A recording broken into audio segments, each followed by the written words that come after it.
오케이, 여러분들, 우리 이번 영상에서는 Telk B1 Lese Verstehen Teil 3 독해 유형을 함께 살펴보겠습니다.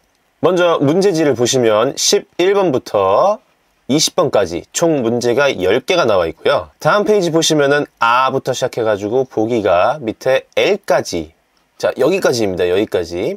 L까지 총 12개의 보기가 제시되어 있습니다. 이 보기들 같은 경우에는 광고문이라고 보셔야 돼요. 그래서 업체에서 낸 광고문이고, 문제지에는 특정 사람들이 자기의 니즈를 여기다가 적어놔가지고 여러분들이 이 사람들의 니즈에다가 알맞는 광고문을 매칭시켜주는 문제라고 생각하시면 되겠습니다. 우선 여러분들이 이 문제를 풀 때 몇 가지 주의사항이 있는데요. 우선 문제지가 11번부터 20번까지 총 10개의 문제가 있고, 그 다음에 보기가 A부터 L까지 총 12개예요. 그래서 애초에 지금 벌써 개수가 서로 딱 맞아 떨어지지가 않은데도 불구하고 하나 더 있습니다. Wenn Sie zu einer Situation keine Anzeige finden, markieren Sie ein X. 요거 같은 경우에는 해당하는 광고문이 없을 경우에는 이제 X 표시를 하라는 건데, 애초에 지금 10개 문제 중에서 12개 보기니까 2개가 남는 건데, 그게 아니라 3개가 남을 수도 있어요. 왜냐면 해당하지 않는 광고문들이 있을 수도 있으니까. 근데 문제는 여기 문제지에 해당하는 광고문이 없는 사람이 1명인지 뭐 0명인지 2명인지 그 개수가 명확하게 명수가 나와 있지가 않습니다. 그래서 결국 문제를 풀다 보면 대부분의 경우 해당하는 광고문이 없는 사람이 1명 정도는 있는데요. 이게 2명일 수도 있다는 거죠. 심지어 3명일 수도 있어요. 근데 그거는 알 수 없는 거지만 평균적으로는 보통 이제 1명 정도가 해당하는 광고문이 없는 사람이다 라고 알고 계셔도 될 것 같습니다. 자, 여러분들이 이 문제를 풀 때에는 결국에는 이 사람들의 니즈를 먼저 분석을 해놓고 그 다음에 광고문으로 가가지고 광고문을 읽고 돌아와가지고 매칭이 되는지 한번 확인을 하는 방식으로 약간 타일 1 독해 1번 유형에서랑 비슷한 방식으로 문제를 풀 수밖에 없기 때문에 여기서도 마찬가지로 한국어 해석 버전을 미리 적어놓는 게 문제를 푸는데 가장 좀 도움이 많이 될 것 같아요. 자, 11번부터 쭉 한번 살펴보니까 여기 지금 겹치는 단어들이 Restaurant, Essen, 그 다음에 Sommerferien, Unterkunft, Reisebüro, Flug, 이런 것들이 있네요. 지금 대충 살펴만 봐도 자, 겹치는 단어들이 있는 거 보니까 얘네들이 비슷비슷한 그런 업체, 그죠? 헷갈리게 만들기 위해서 여러분들 좀 정보들이 좀 겹치게끔 이렇게 세팅을 해놓은 것 같습니다. 자, 11번을 읽어보면은 Sie möchten mit Freunden in einem Restaurant essen. 오케이. 레스토랑에서 음식점에서 밥 먹으려는 건 알겠는데 Da das Wetter schön ist, möchten Sie gerne draußen sitzen.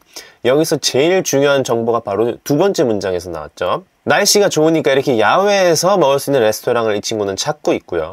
12번 Sie möchten heute nicht selbst kochen, sondern lieber ein warmes Essen kaufen und mit nach Hause nehmen. 이 내용을 이제 한국어로 간단하게 정리하면 nicht selbst kochen, 직접 요리하기 싫다는 거고요. sondern 그게 아니라 lieber 차라리 ein warmes Essen kaufen. 이거는 따뜻한 음식을 사가지고 mit nach Hause nehmen이 뭐겠습니까? 테이크아웃 하겠다는 거죠. 자, 13번 읽어보고 한국어를 밑에 정리를 해놓겠습니다. In den Sommerferien möchten Sie gerne in die USA fliegen. Sie brauchen dort auch eine Unterkunft. 자, 여러분들이 이런 문제 풀 때는 항상 Sommerferien 같은 시기가 굉장히 중요합니다. 이게 미국으로 가겠다는 건데, 그리고 거기에 Unterkunft라는 거는 지낼 곳, 그렇죠? 숙소나 이런 것들도 필요하다는 거겠죠. 근데 이런 문제 풀 때 여러분들이 항상 주의해야 되는 거, 나머지 내용이 다 맞아도 만약에 업체에서 여름 일정을 제공하지 않는다, 그죠? 뭐 우리는 겨울에 간다 이런다면은 매칭이 안 되겠죠. 그거 이제 주의사항입니다. 자, 다음 문제 14번. Reisebüros bieten billigere Flüge an, wenn man in letzter Minute bucht. Sie suchen so einen Flug. 자, 여기 보면은 여행사에서 in letzter Minute, 마지막 1분에 딱 예매를 하면, 즉 이제 남는 자리에 급하게 이제 타게 되면은 여기서 이제 좀 할인을 해준다라는 여행 계획이 나와 있는데, 이런 방식으로 지금 비행을 하나 찾고 있다는 거죠. 오케이, 여러분들이 이런 방식으로 나머지 문제들도 전부 다 한국어 내용을 다 정리를 해놓은 상태에서 저희는 지금 일부만 풀 거기 때문에 다 하진 않겠습니다. 이렇게 한 상태에서 당연히 이렇게 보기를 하나씩 또 읽어보고 올라가가지고 매칭을 한번 해봐야겠죠. 그죠? 지금 R을 한번 같이 살펴보겠습니다. 이제 광고주들이 자기 업체에 대한 홍보 내용을 적어놨는데요. 타이 China, Vietnam. 음식점인 것 같아요. Asiatisches Spezialitätenrestaurant. 여기는 업체명인 것 같고요. 가장 크게 나와 있는 게 보통 업체명이죠. 이런 것들은 그냥 상식선에서 우리가 기존에 알고 있는 대로 해석하셔도 좋습니다. 자, 여기 보면은 주소랑 전화번호 나와 있고요. täglich von 시간대 나와 있고요. Kein Ruhetag. 쉬는 날이 없대요. Alle Gerichte auch zum Mitnehmen. 아주 중요한 정보가 나왔습니다. Heimservice, zum Mitnehmen. 이게 뭐겠어요? 집에 테이크아웃 할 수 있다는 뜻이죠. 테이크아웃. 자, 문제지를 보니까 마침 우리가 정리해놨던 12번에 어울릴 것 같습니다. 과감하게 R을 적어놓고 만약에 얘가 다른 곳에도 좀 어울린다 싶으면 거기도 적어놔도 되지만 그건 이제 적어놓고 추후에 헷갈리는 문제들은 다시 한번 살펴봐야겠죠. 지금 같은 경우에는 12번에 확실하게 들어갈 것 같아요. 자, 이어서 B를 보게 되면은 이번에는 Ristorante Olindo, italienisches Restaurant. 여기도 이제 레스토랑이고요.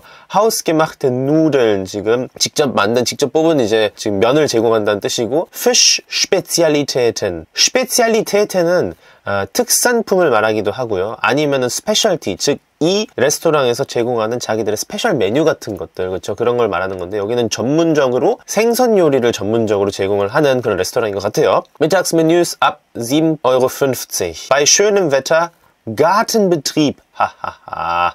여러분들이 이 문제는 이제 풀다 보면 감 잡을 수 있게 될 겁니다.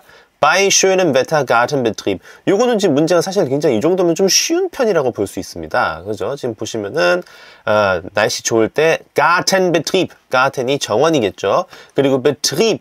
요 단어가 이제 동사로 여러분들이 알고 계시면 좋을 텐데, 동사로 이렇게 betreiben이라는 동사입니다. betreiben 하는 거는 운영하다. 그죠? 운영하다. 그래서 날씨 좋을 때는 정원을 운영하겠다라는 뜻으로 해석이 되겠죠. 자, 그래서 올라와가지고 우리가 분석해 놓은 내용을 한번 살펴봤더니 역시나 야외에서 먹을 수 있는 레스토랑 과감하게 B를 적어놓고 또 다른 데들이 어울리는 데가 있는지 한번 확인을 해보고, 그죠? 그 다음에 C로 읽는 거를 이어가면 되겠죠. 자, 이렇게 타일 3는 여러분들이 왔다 갔다 이 매칭 문제를 하는 건데요. 제일 중요한 건 사실 이 X, 그러니까 어울리는 광고문이 없는 사람인데, 여러분들이 이 타일 3 독해 3번 유형 문제를 풀다 보면은 느끼겠지만은 저 사람은 사실 여러분들이 찾아내는 건 아니고요. 알아서 매칭을 하다 보면은 광고문들 중에서 문제지에 가장 안 어울리는, 그쵸, 그런 문제지들이 남게 됩니다. 그렇게 남는 문제가 곧 해당하는 광고문이 없는 사람이 되는 거고, 그 친구 같은 경우는 X 표시하고 끝나게 됩니다. 아시겠죠? 자, 이렇게 해가지고 우리 이번 영상에서는 Lese verstehen Teil 3 독해 3번 유형까지 살펴봤고요. 이 다음 유형들 같은 경우에는 독해 영역에 포함되긴 하지만 여기까지가 여러분들이 알고 있는 전형적인 독해 문제고요. 그 다음부터는 Sprachbausteine, 그죠? 그래서 문법에 더 치중한 빈칸 채우기 문제가 나옵니다. 그래서 다음 영상에서는 그 부분들을 좀 함께 살펴보도록 하고요. 이번 영상은 여기서 마치도록 하겠습니다. 끝!